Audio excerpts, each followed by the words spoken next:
వామ్మో! ఇవి చపాతీలా? లేకపోతే ఇంకేమైనానా అనుకోకండి.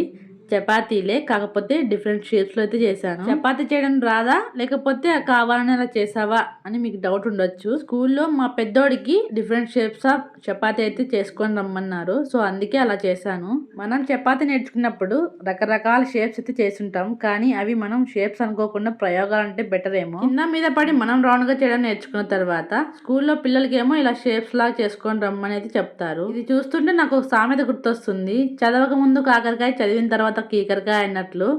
నేర్చుకోక ముందేమో షేప్స్‌లో చేసాము. నేర్చుకున్న తర్వాత ఏమో షేప్స్ వచ్చేలా చేస్తున్నాము. సామెత అయితే బాగుంది. కానీ ఈ వీడియోకి సెట్ అయిందో లేదో మీరే చెప్పాలి. షేప్స్ ఇంకా ఎలా చేద్దామని నా మెదడుకు పని పెట్టి మరీ చేశాను. మొత్తానికి ఒక పెద్ద చపాతీ అయితే తిక్కేశాను. షార్ప్ ఎడ్జెస్ ఉన్న ఒక రౌండ్ బాక్స్, అలాగే ఒక రెక్టాంగిల్, ఒక స్క్వేర్ బాక్స్ అయితే చేసి షేప్స్ అయితే వచ్చేలా చేశాను మొత్తానికి. ట్రయాంగిల్ షేప్ రావడానికి నైఫ్‌తో కట్ చేసి ట్రయాంగిల్ వచ్చేలాగా చేశాను. మొత్తానికి షేప్స్ అయితే వచ్చేసాయి.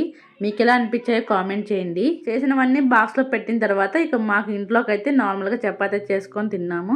మీ పిల్లలకు కూడా ఎప్పుడైనా ఇలా చపాతీ చేసుకొని రమ్మన్నారా లేదా కామెంట్ చేయండి. వీడియో చూస్తున్నారు కానీ లైక్ చేయడం మర్చిపోతున్నారు. ప్లీజ్ లైక్ చేయండి. మీరు లైక్ చేస్తే నెక్స్ట్ వీడియో చేయడానికి ఇంకొంచెం హోప్ ఉంటుంది. కొత్తగా చూస్తున్న వాళ్ళు మన ఛానల్ని సబ్స్క్రైబ్ చేసుకోండి. నన్ను కూడా సపోర్ట్ చేయండి. Thanks for watching.